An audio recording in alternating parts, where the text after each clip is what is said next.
This is Heliox, where evidence meets empathy. Independent, moderated, timely, deep, gentle, clinical, global, and community conversations about things that matter. Breathe easy, we go deep and lightly surface the big ideas.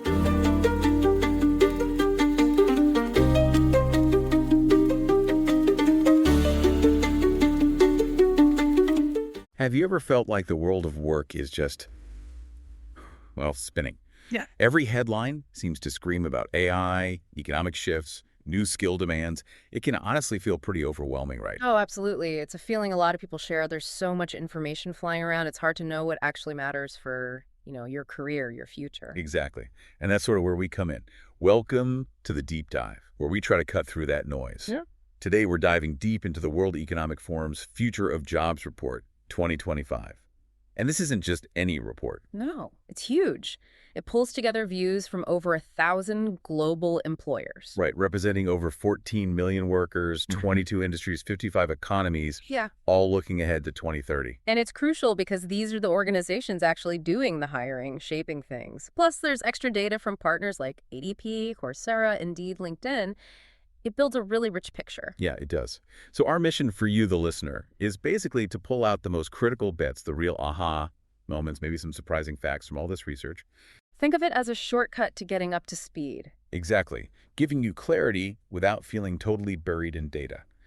By the end of this, you should have a much clearer, more actionable sense of what's coming and, crucially, what it means for you. Okay, let's get into it. Right, so let's unpack this.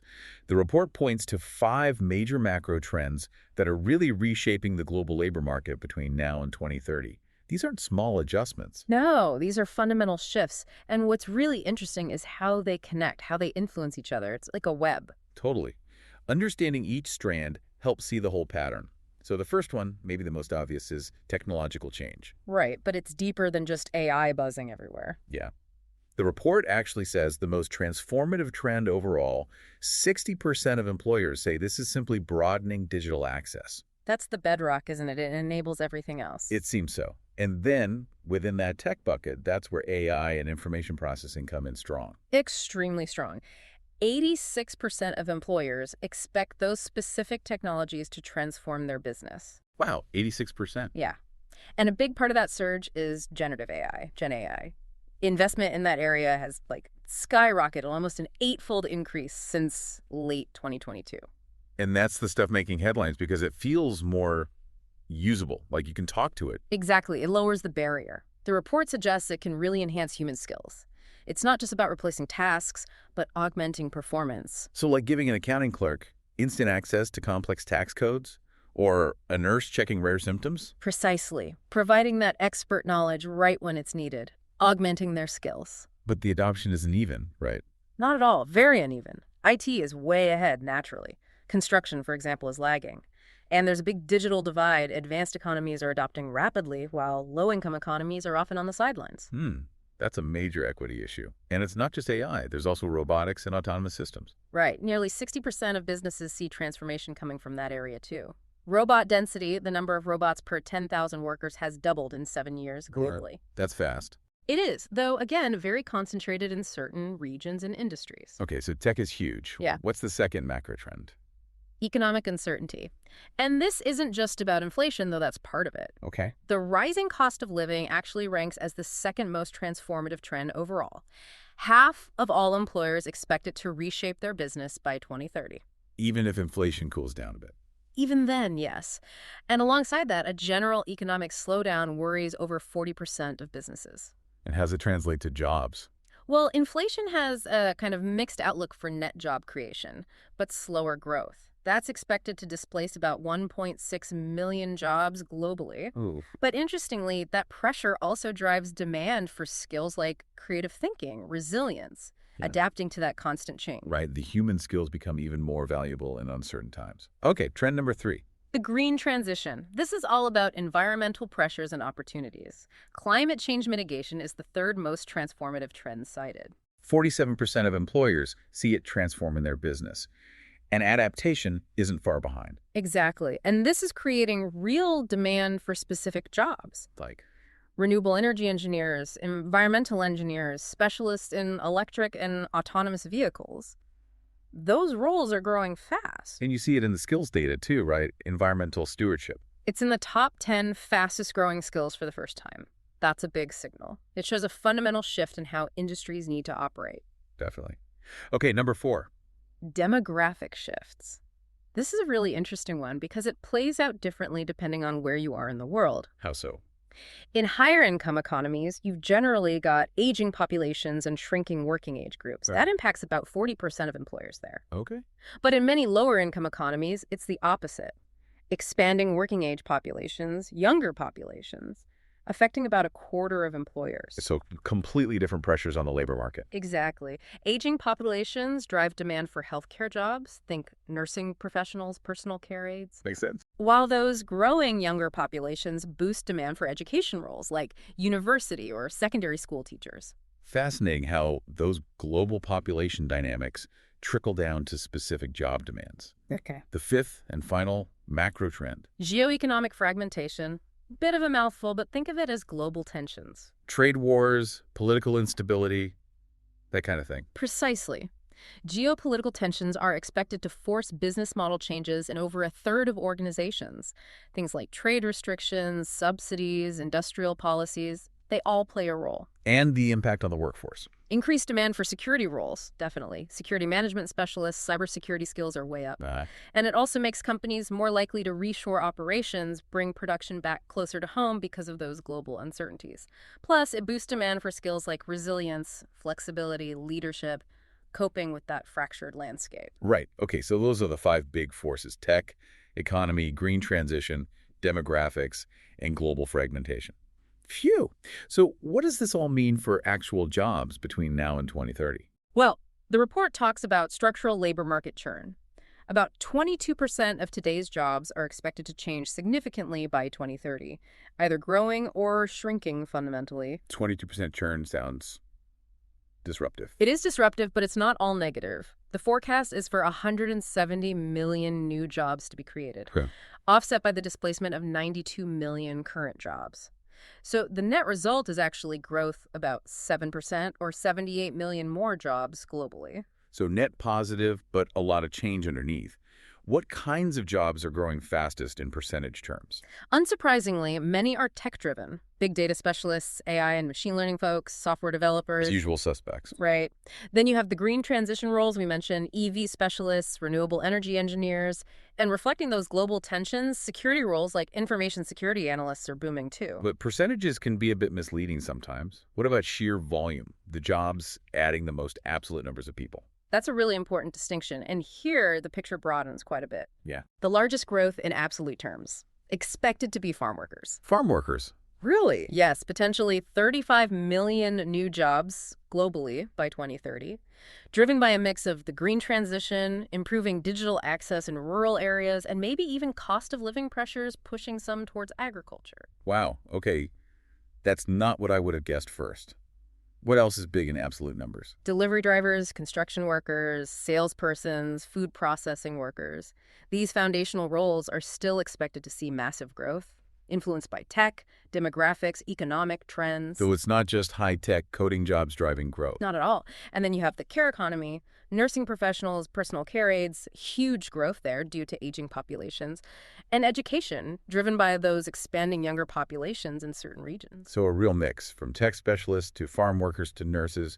What about the other side, the fastest declining jobs? This is where automation really bites. The biggest declines, both in percentage and absolute terms, are expected in clerical and secretarial roles. Cashiers, ticket clerks, administrative assistants, executive secretaries, postal clerks, bank tellers, data entry clerks, that whole category. And the drivers are what we discussed: digital access, AI, robotics. Exactly.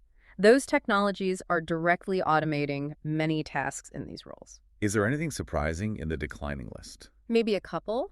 Roles like graphic designers and legal secretaries, which felt pretty stable or were even growing not long ago, are now projected to decline. So that's Gen AI starting to impact more knowledge-based creative or administrative work. It certainly suggests that. It shows the reach of these technologies is broadening quite significantly. Okay, that's a sobering thought for some professions. Let's shift to skills then, because if jobs are changing this much, skills must be too. This is where it gets personal for the listener, right? Absolutely. This is about what you need to know and potentially learn. So the report finds that on average, workers can expect about 39% of their core skills to be disrupted or become outdated by 2030. 39%. Still sounds like a lot. It is significant, yes. But here's the interesting bit. This skill instability, the pace of change, has actually slowed down a bit compared to the last report. Oh, it was higher before. Yeah, it was projected at 44% back in 2023. This slowdown might be because people and companies are getting more proactive about learning. How so? Well, the report notes that about half of all workers surveyed had completed some form of training recently, up from 41% previously. So there's a real focus on continuous learning starting to take hold. That's encouraging. People are adapting. So what are the fastest growing skills they're learning or should be learning? Tech skills are right at the top, no surprise there. AI and big data literacy, understanding networks and cybersecurity, general technological literacy, those are the top three. Okay, tech. It's definitely not just tech. Good. Human-centric and cognitive skills are also surging. Creative thinking is ranked very highly. Resilience, flexibility, agility, crucial in this changing world. Curiosity and lifelong learning itself is seen as a key skill. So the ability and willingness to keep learning is a skill in itself. Absolutely. And as we mentioned, environmental stewardship cracked the top 10 for the first time, reflecting that green transition trend. What about skills becoming less important? This is also quite telling. For the first time, physical and manual skills, things like manual dexterity, endurance, precision, show a net decline in importance overall. And foundational cognitive skills, too. Yes. Things like reading, writing, and basic mathematics are also expected to diminish slightly in importance. The assumption is that digital tools and AI will increasingly handle or assist with these tasks. It really paints a picture of a future where uniquely human, adaptable skills are paramount alongside tech fluency. Exactly. And that brings us to a really fascinating point about AI and human skills, maybe an aha moment. Okay. Indeed did a study for this report using GPT-4o, asking the AI to assess its own capability to substitute for granular human skills. Asking the AI itself. Interesting approach. What did it find? Out of over 2,800 specific skills analyzed, 0 showed a very high capacity for substitution by Gen AI. 0. Wow, so much for the robot takeover then. Well, it's more nuanced. The vast majority, 69%, had very low or low substitution capacity. Meaning AI can't easily do most things humans do. Especially things requiring physical action, complex judgment, or interpersonal skills like empathy, active listening, manual dexterity. Those showed basically no substitution potential currently. So where is AI strong, according to itself? It excels at tasks involving theoretical knowledge, data manipulation, summarizing, drafting text, calculations, translation, things that are more digitally native. Which strongly suggests the future is about augmentation, right? AI working with humans, enhancing our capabilities rather than wholesale replacement. Precisely. Which makes skills like critical thinking, complex problem solving, judging the output of AI even more important. You need humans to steer the ship. Okay, that's a crucial insight.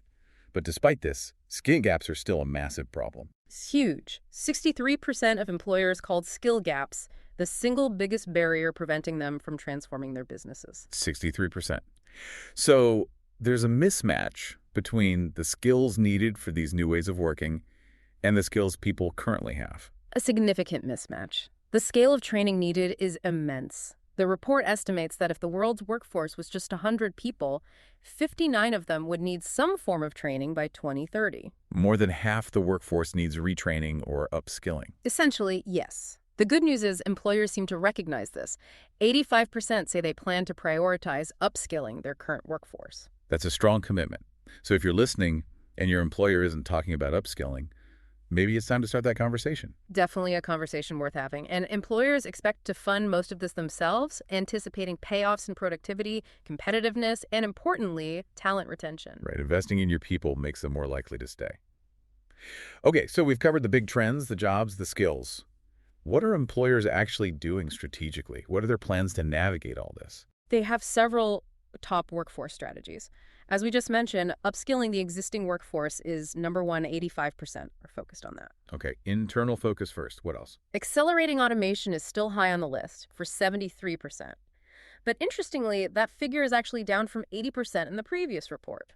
Down. So Slightly less gung-ho about pure automation. It seems so. It aligns with that shift towards augmentation. In fact, 63% explicitly plan to complement and augment their workforce with new tech, rather than just replace. That's a key distinction. Augmentation, not just automation. Exactly. Hiring new staff with needed skills is also key for 70%. About half plan to actively transition existing staff internally from declining roles into growing ones. So looking inside first, trying to reskill and redeploy. That seems to be a major part of the strategy, yes. It suggests opportunities for internal mobility if you're willing to learn new skills. And what about strategies, specifically for AI? How are they planning to integrate it? Again, the focus is heavily on integration and collaboration. 77% plan to reskill or upskill their current staff to work alongside AI effectively. Training people with the tools. Right. And they're also hiring. 69% plan to recruit AI specialists, people who can design and enhance the tools. And 62% plan to hire people specifically skilled to work with AI tools day to day. So hiring both the builders and the users. But there's a flip side. There is. While most are focused on hiring and reskilling, a significant minority, 41%, also expect AI adoption will lead to some downsizing where tasks can be fully automated, so it's a dual impact. Growth and efficiency gains, but potential displacement too. It's complex. Now, what about attracting and keeping talent? There was some interesting data comparing employer and employee views, right? Yes, a collaboration with ADP research. It showed some areas of alignment and some clear gaps. Where do they agree? Both employers and employees agree that improving career progression, offering higher wages, and providing flexible remote or hybrid work are important for attraction and retention. Okay, good alignment there. Where's the disconnect? A big one was pension policies. Employees ranked good pensions really highly, fifth most important factor for staying with a company. And employers. They ranked it way down at 15th in terms of what they think retains people. So potentially a blind spot for some companies. That's a useful nugget for anyone negotiating or job hunting. Yeah. Finally, how are companies assessing skills during hiring? Is it still all about the degree? Work experience remains the absolute king. Over 80% expect to keep relying on that as the main way to assess candidates. Okay, experience still matters most. But skills assessments are definitely rising. Almost half plan to use pre-employment tests to directly measure competencies. Psychometric tests are also growing. So a move towards proving you can do it, not just saying you have. Exactly. And degrees, they still matter. 43% require a university degree for many roles, especially those fastest growing tech and specialist jobs. But many of the jobs with the largest absolute growth, remember the farm workers, construction workers, care aides, those are often accessible through vocational training, apprenticeships, associate degrees. So a growing skills-first approach for many high-volume roles. That could open doors. It really could. It suggests that focusing on acquiring specific, demonstrable skills can be a valid pathway, even without a traditional four-year degree for many roles. Okay, we have covered a lot of ground today unpacking this massive Future of Jobs report. We really have. And what seems clear is, yes, the world of work is transforming, driven by these powerful forces, tech, climate, economics, demographics, global shifts. It's complex. It is. But the key takeaways feel maybe cautiously optimistic. The overall job outlook is net positive, more jobs created than lost globally. And that scary pace of skill change seems to be stabilizing somewhat. Right, partly because people and companies are actively leaning into upskilling and lifelong learning. And the narrative around AI seems to be shifting more towards augmentation, collaboration, enhancing human potential rather than just replacing it. Which puts the focus squarely back on those uniquely human skills. Creativity, critical thinking, resilience, adaptability, empathy. Those become the differentiators, the skills that work with the technology. So you, the listener, now have hopefully a much clearer map of these forces, the growing jobs, the declining ones, the crucial skills. A framework for thinking about your own career path within this changing landscape. So here's a final thought to leave you with. Considering everything we've just uncovered, all the trends, the skills, the shifts, what single skill, if you really focused on mastering it starting today, do you think would give you the greatest advantage in this transforming world? And perhaps more importantly, how will you start building it? Because the future of jobs isn't just something that happens to you. It's something you really do have an active role in shaping for yourself. Thanks for listening today. 4 recurring narratives underlie every episode: boundary dissolution, adaptive complexity, embodied knowledge, and quantum-like uncertainty. These aren't just philosophical musings, but frameworks for understanding our modern world. We hope you continue exploring our other podcasts, responding to the content, and checking out our related articles at helioxpodcast.substack.com.